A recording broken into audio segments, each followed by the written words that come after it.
100세 시대 건강친구 하루백서 시작합니다. 우리가 한 번쯤은 들어 익히 알고 있는 약의 복용법, 바로 식후 30분인데요.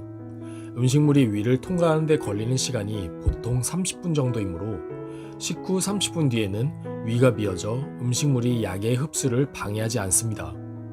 소화와 별도로 약 흡수를 위해 위산을 분비할 필요가 없어 위 점막도 덜 자극되는데요. 그 때문에 일부 약들은 식후 30분에 복용할 필요가 있습니다. 그러나 모든 약이 그런 것은 아닌데요. 반드시 식전에 복용해야 하는 약도 있고 식사와 무관하게 복용 가능한 약도 있습니다. 오늘은 다양한 약의 복용법에 대해 알아보겠습니다. 소염 진통제는 식후 30분, 해열 진통제는 공복 섭취 가능. 상비약의 하나인 진통제는 크게 소염 진통제와 해열 진통제로 나뉩니다.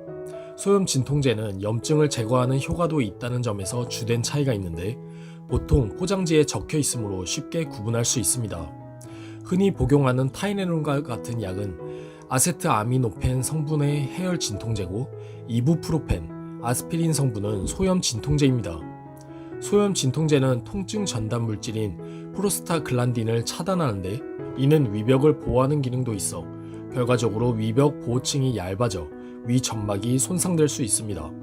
따라서 소염 진통제는 공복에 먹는 것은 피하고 식후 30분에 복용하는 것이 좋으며 속쓰림이 심한 사람이라면 위장 보호제를 함께 먹는 방법도 있습니다.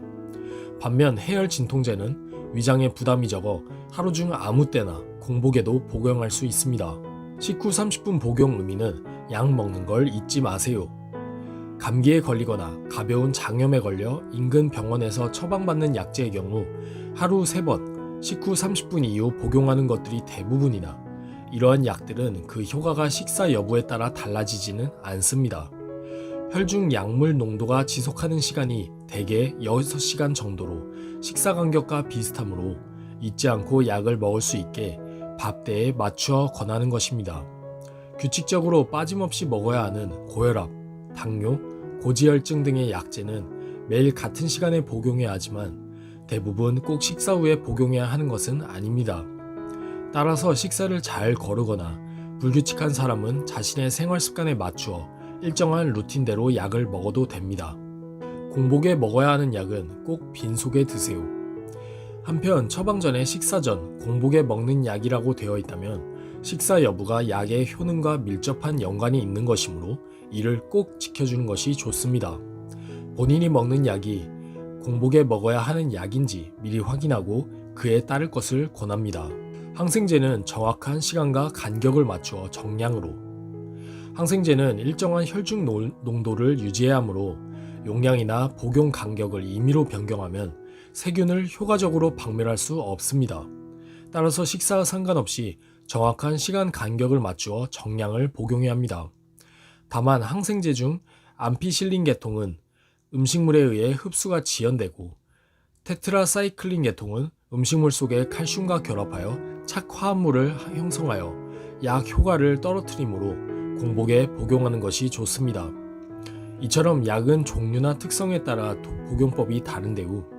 어떤 약들은 복용법을 따르지 않을 경우 효과가 반감될 뿐 아니라 부작용이 발생할 수 있습니다. 다만 식후 30분 복용법이 일반화된 이유는 환자가 규칙적으로 약을 먹게 하려는 것이고 일부 약제들을 제외한 대부분은 식사 여부가 약효와 무관합니다. 오히려 30분을 기다리는 동안 약 복용을 잊어버리는 경우도 많으므로 본인의 패턴에 맞추어 규칙적으로 약을 먹는 것이 현명한 방법이겠습니다. 오늘은 식후 30분 복용이 일반화된 이유와 다양한 약의 복용 시간에 대해 알아보았습니다.